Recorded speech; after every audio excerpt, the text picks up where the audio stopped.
I'm just going to warn you. What you're about to hear is pretty graphic, so I'll try not to freak you out too much. I was very fond of Kick Buttowski, Jimmy Two Shoes, and Lab Rats, but never have I heard about this one yet. I've seen Kid vs. Kat, yes, but something about that show's final episode, The Cat Went Back, made me look at it differently. I went online to go to the Kid vs. Kat site and saw that the episode list was showing season 3, but all they showed was part 1 and 2 lost episodes that seemed to be cut from the series. The episode's number was season 3, episode 27 and episode 28. The title was Split Personality. I had never seen Kid vs. Kat having a lost episode before, and why was it unaired? And where in the world could I get a hold of it before somebody else does? Turns out I actually know the creator of the show, Robert Boteller. He was my uncle's neighbor, and I contacted him in a bar on a Friday evening. He was a little bit drunk, so I had the opportunity to ask him about the lost episode that he had made. I asked him about it, and he was so intoxicated that he just smiled and said, You know, I was in a dark place when I made that episode. I'll be honest with you. I just don't want to see my business crumble before me. But when the IRS says you gotta go, you gotta go.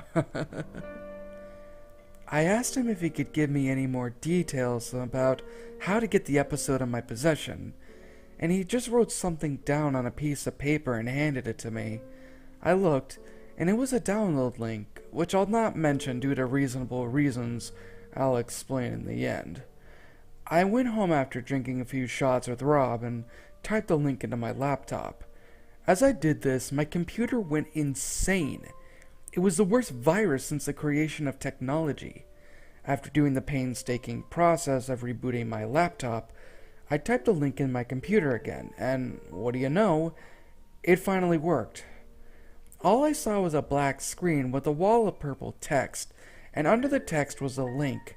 I clicked on it, and it was an episode of Kid vs. Kat. The episode was normal, but the title screen was a little off.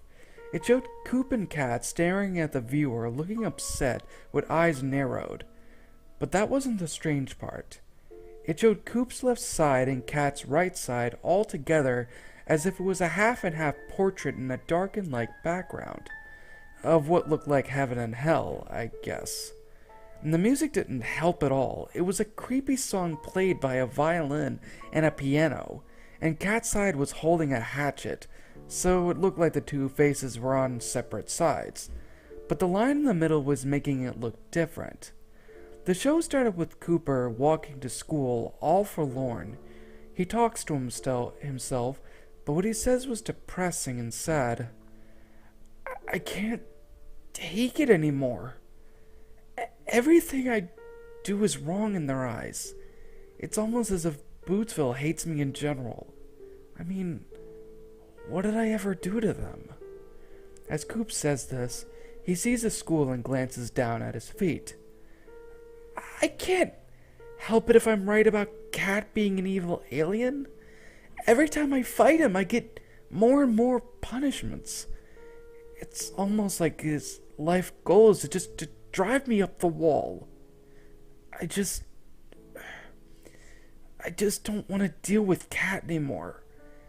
I'm done with it, and if he doesn't care I'm done with it, then I might as well pull the trigger on myself. Maybe that'll get his attention. I couldn't believe what I was hearing. Coop had finally hit rock bottom. I thought that Coop had finally snapped and went into a depression. I continued to watch to see the rest of the episode. During school, Coop had gotten bullied, and Kat snuck into the school to get Coop in trouble. He wound up getting an F in every single class he had taken, and because of that, he wound up getting expelled. After school, Coop just stares at the ground in sorrow. He goes into the house to see Millie making fun of him for getting expelled from school. Shut up, Millie, he scowled. I don't want to hear your bull right now. Did Coop almost swear? Anyway, he goes upstairs and into his room. He stays quiet for the rest of the day. Kat enters the house from the back door, and Millie takes him up to her room to play.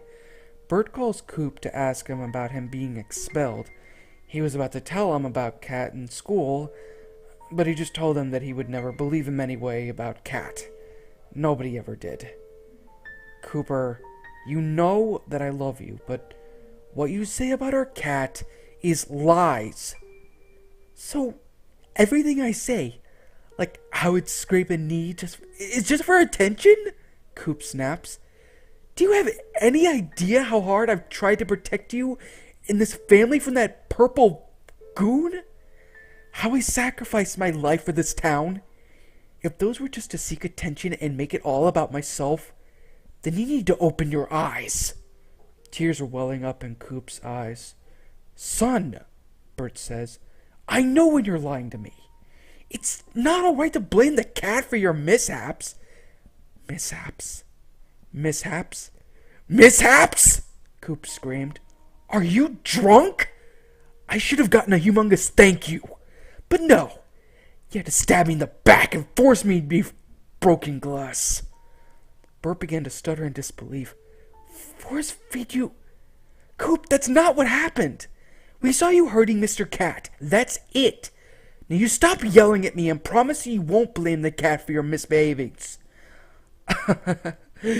So now I'm the bad guy. Coop talked back to his father. I thought you were there for me, but I was wrong. You don't care about me. You care more about that sick freak than your firstborn child. You're gonna pay for this. Coop just walked off, just like that. I paused the video and sat there, thinking, what the hell did I just watch? I just saw Coop's first argument with his own father, who scolds him for trying to stop an alien invasion. I thought Kid vs. Cat would be as everyone described it. Funny, but bipolar. But what I'm seeing right now was absolutely depressing and sad. I continued the episode, and Coop slammed the bedroom door violently. That night, he just lays in bed crying for the first time in the series. It sounded pain and really pitiful. These weren't tears of a child when he or she scrapes her knee, or getting what they wanted. They were tears of betrayal and sadness. He had his face deep in his pillow. He would have been screaming if his face wasn't buried in it. He pounded his fist into the wall as he got up, his other hand holding the pillow to his face. To be honest, I was both unnerved and I also pitied him. He didn't want to end up like this, always being treated like shit, just for being the local hero. Coop threw the pillow off his face and just sat there, breathing heavily. He was sweating and his face was red from crying. He got up out of bed and stared out the window and into the night sky. He saw millions of stars and asked the cat Nebulans from the episode. The cat went back, beginning to cry once more. Why? Why are you doing this to me? I'm just a boy. I just want you all to stop tormenting me. He began to whimper. Won't you look at me? I mean, really, look at me. You don't have a clue that I'm not evil. I'm just a kid who wants to live a normal life. With that said, he puts his hands over his eyes and begins to whine and cry again. This time he was crying quietly. Cat heard this on the roof and knew his plan was working. The next day, Coop was fighting Cat and was suddenly taken by Cat Commander's giant robots. Dennis tried to save him, but he was caught as well. And I can't really recall the rest because it reminded me of The Cat That Went Back Part 2. They took the two back to Cat Planet, they got in prison forever, yada yada and so forth.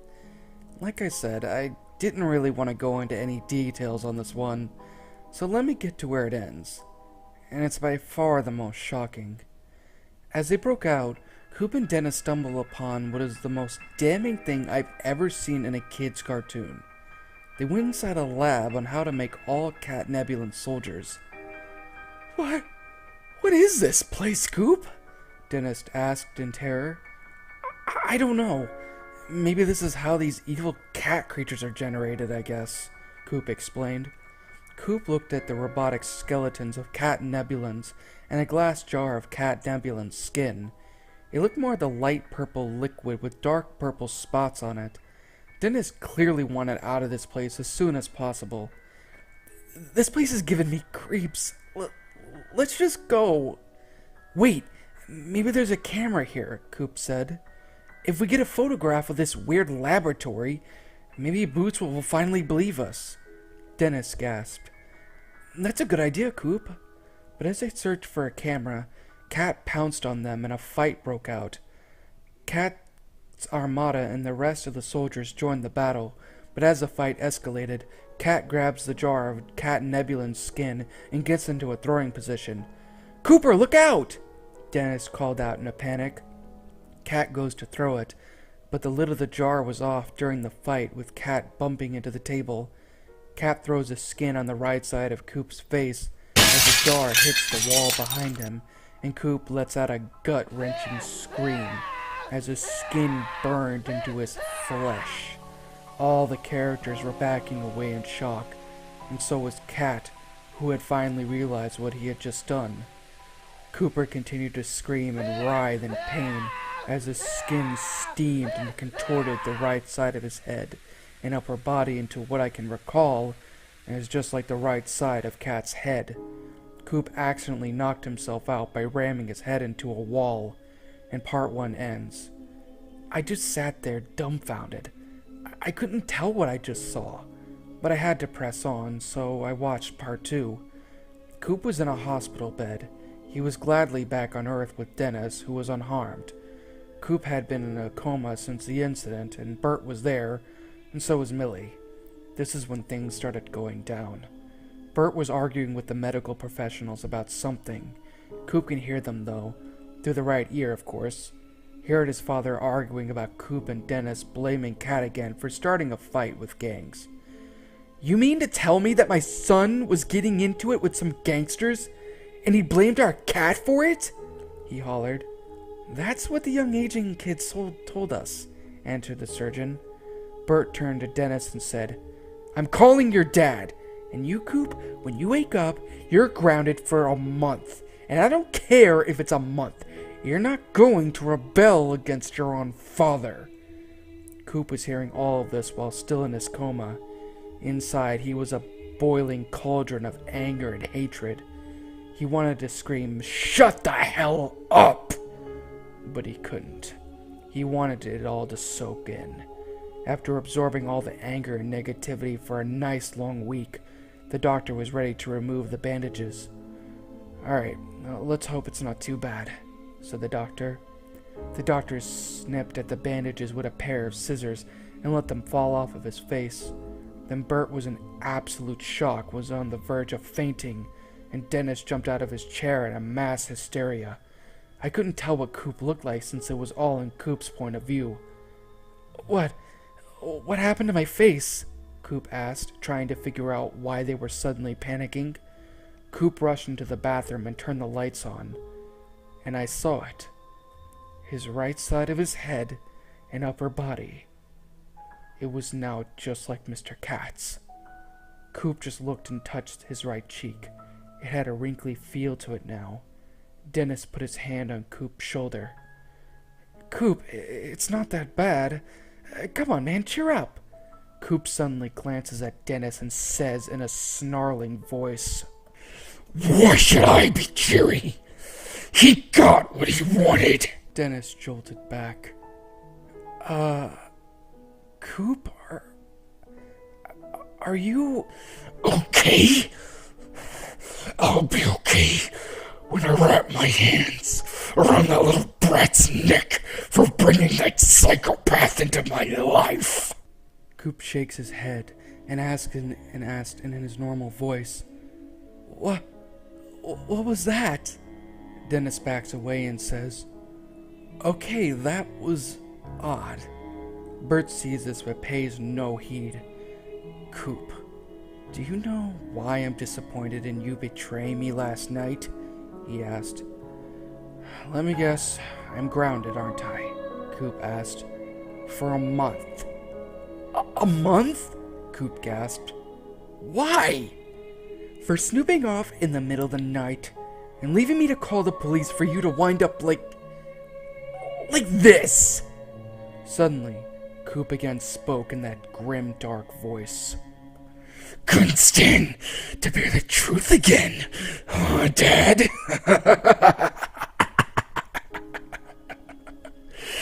Irresponsible little cunt. That's what you've always been. Sitting on a throne of bullshit. And wait for the right time to make my life a living hell. Wait a minute. Did I just hear him swear? You can't swear in a kid's cartoon. Anyway, after that little incident, Bert snaps at him. That's enough, Coop.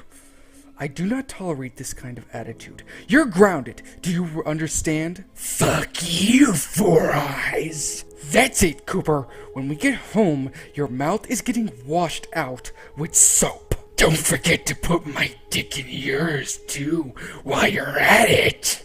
I couldn't believe how unpredictable Cooper had become. This wasn't like him to backsass his own father like that. This was something different, but I couldn't tell what. Coop got dressed and headed home, but that night Dennis talked to him through a walkie-talkie, and Coop said in his normal voice once again, I don't know what's wrong with me. Ever since Kat threw that jar of skin on me, I've changed. You need to get to a psychiatrist. It's the only way you can figure any of this out, Dennis said. Then Cooper said in that gruesome voice once again, No, I'm in control now. Why should I give it all up? I wanted this. Dennis sat up, eyes widened. Coop, what are you talking about? Dennis asked. You'll know soon enough. The walkie-talkie had gone silent. Coop had hung it up. Bert could be seen watching TV with Millie and Kat, till Coop goes in the kitchen and comes out with 2 knives. My heart was pounding at this point. Coop! Bert yelled. I thought I told you to...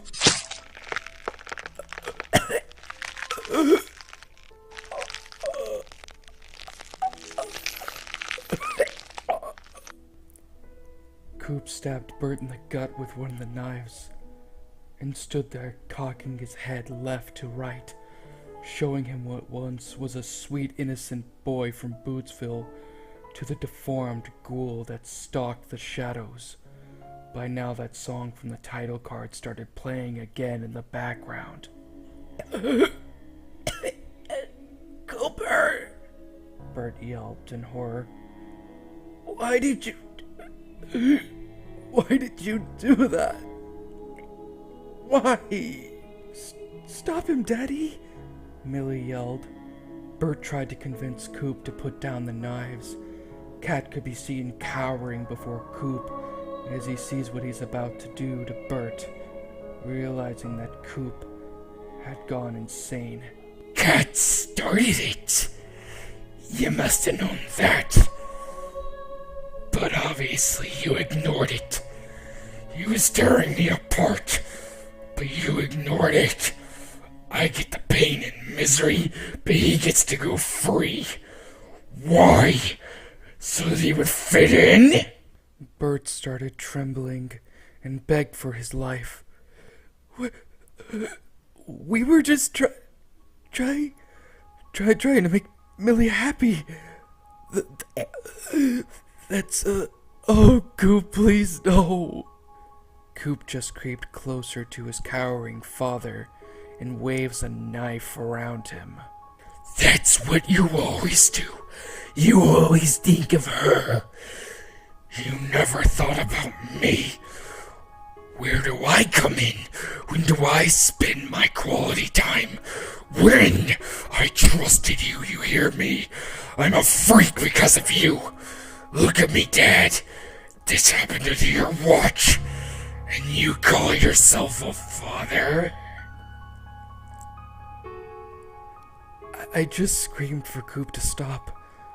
I couldn't believe this was happening right before my very eyes.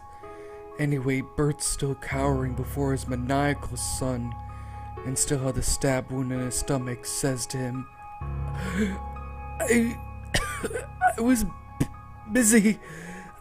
I wanted to spend time with you, but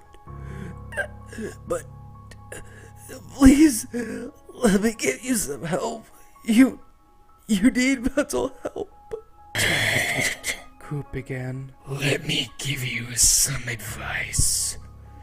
If you want something done right, you gotta do it yourself.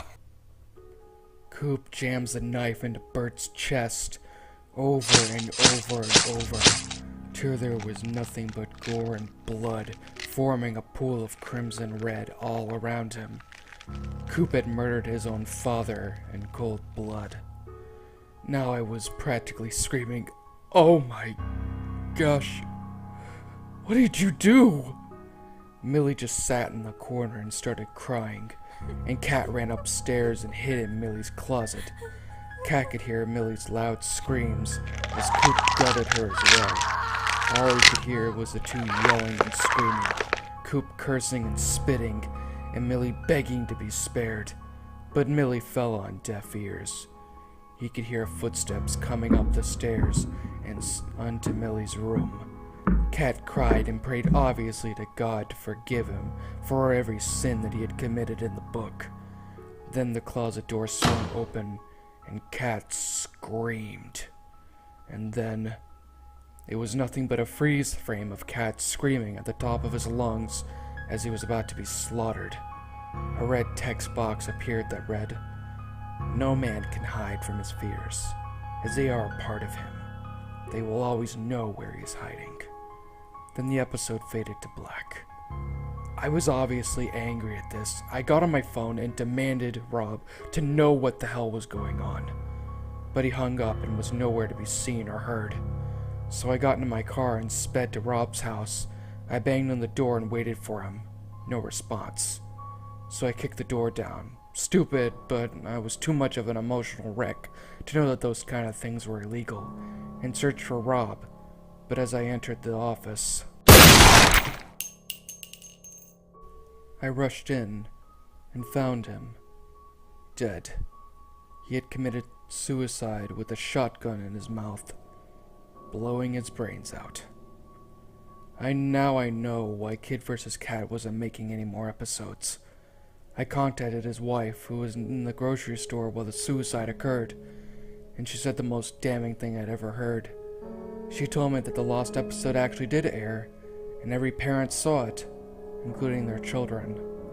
I was at a loss for words. I would never think that a kid's cartoon with lots of popularity could end a series, going down a downward spiral of madness and pain. I knew that what Coop had done in that episode. He threw it all away. The heroism, the friendship, and the many victories over an evil alien race. He threw it all away. For revenge against his former assailants. I couldn't take the pressure, so I moved out and wanted to start my life over again. Now I work in a coffee plant and get paid every day. Kid vs. Kat is now on YouTube, but I highly doubt I'm ever going to watch it, 'cause someone might upload the lost episode on accident. You just never know what could happen if it does rear its ugly head in. You just never know.